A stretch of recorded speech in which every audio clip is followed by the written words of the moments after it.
در ناحیه وسه امسال حاصل پخته فراوان است. متصابر جانولی فیاردمچی سردار خوجگی دهقانی به نام جانولی با منظره زمین پخته‌زار نظر نموده از حاصل امساله نیال‌های پخته امید کلان دارد.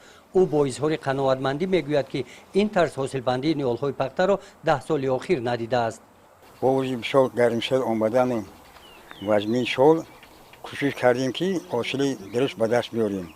از حدود 3.5 گیتار زمین 25-27 تا 30 کوکه زمین کورک دیده می شود.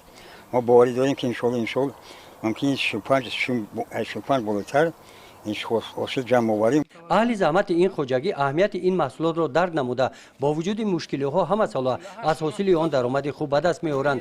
اعضایان خوجگی امسال در میدان زیاد از 3 هکتار زمین پخته کاریدند. از روی تحلیل متخصصان ریاست کشاورزی ناحیه وسه که با این خوجگی همکاری زیست داشتند میگویند که در این خوجگی در نتیجه عملی نمودن تدبیرهای سریع کارکرد زمین حالت نشونمای نیال‌های پخته و حاصل بندی نیال‌ها در حال قناعت‌بخش قرار دارند.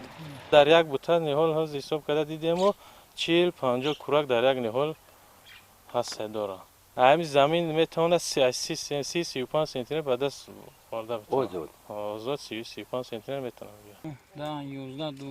در جامعه دهات توگرک ناحیه وسه با زمین‌های خوجگی دهقانی جانولی میدان کشت پخته در خوجگی‌ها 1184 هکتار زمین را تشکیل می‌دهد. اول ماه اوگوست کارمندان ریاست کشاورزی ناحیه حاصل پخته زمین‌ها را معین می‌سازند.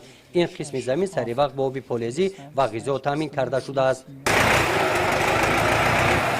در خوجگی‌های دهقانی این جماعت دهات پیش از جمع‌آوری حاصل پخته برای نگاه داشتن گل و شانه حاصل نیال‌ها تدبیرهای سریع کارکرد نیال‌ها انجام داده شده. روزهای نزدیک دهقانان با جمع‌آوری حاصل پخته شروع می‌نمایند.